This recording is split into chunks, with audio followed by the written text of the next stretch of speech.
கர்த்தருக்கு ஸ்தோத்திரம். இந்த நாள் தேன்துளி நிகழ்ச்சியிலே உங்களை மீண்டும் சந்திப்பதில் அதிக மகிழ்ச்சி அடைகிறேன்.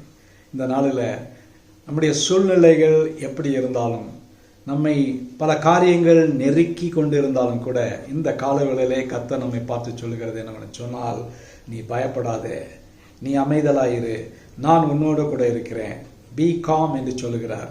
நீ எப்பொழுதும் ஒரு பயந்த நிலையில திகைத்து போய் என்ன நடக்குமோ ஏது நடக்குமோ என்று அங்கலாய்த்த வண்ணமாக நீ இல்லாதபடிக்கு, நீ தேவனுக்குள் உறுதியாக இருக்கும் பொழுது அவர் உன்னை பார்த்து சொல்லுகிறதான வார்த்தை என்னவென்று சொன்னால், ஏசாயா தீர்க்கதரிசியின் புத்தகம் 41ஆம் அதிகாரம் 10வது வசனத்துல இந்த நிலையில் இருக்கிற ஒவ்வொருவரையும் பார்த்து ஆண்டவர் சொல்லக்கூடியது, நீ பயப்படாதே, நீ பயப்படாதே, நான் உன்னுடனே இருக்கிறேன், திகையாதே, நான் உன் தேவன், நான் உன்னை பலப்படுத்தி உன்னை சகாயம் பண்ணுவேன், என் நீதியின் வலது கரத்தினால் உன்னை தாங்குவேன். எப்படிப்பட்டதான நல்ல ஒரு ஆசீர்வாதம் பாருங்க. இந்த கால வேளையில நம்மை அவர் தாங்குகிற தேவனாயிருக்கிறார். தம்முடைய புயத்தினாலே, நீதியின் வலது கரத்தினாலே நம்மை தாங்குகிறவராயிருக்கிறார். இந்த உலகத்துல நமக்கு பல நேரங்களிலே என்ன, ஐயோ நான் அப்படியாக கைவிடப்பட்டவனாக காணப்படுகிறேனே, எனக்கு ஒரு பெரிய நெருக்கடியிலிருந்து என்னை யார் விடுவிப்பார் என்று நாம் நினைத்து கொண்டிருக்கிற வேளையில, இந்த கால வேளையிலே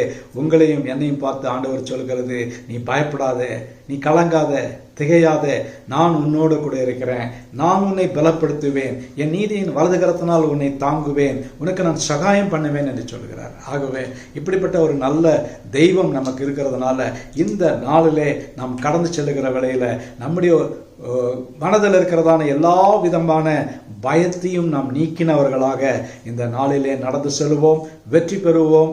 தேவ நாமம் மகிமைப்படுவதாக. நல்ல ஆண்டவரே, நன்றியோட துதிக்கிறோம், ஸ்தோத்திரிக்கிறோம். இந்த வேளையில கூட விசேஷமாக நீங்கள் ஒவ்வொருவரையும் பார்த்து சொல்லுகிறது, நீ பயப்படாத, நீ பயப்படாத, பயப்படாதே என்று சொல்லுகிற வேளையில ஆண்டவரே, எங்களுக்குள்ளாக இருக்கிற எல்லா பயமும் நீங்கி போக உதவி செய்யுங்க. மீட்பர் இயேசுவின் நாமத்தில் ஜெபிக்கிறோம் நல்ல பிதாவே, ஆமேன், ஆமேன். கர்த்தர் உங்களை ஆசீர்வதிப்பாராக.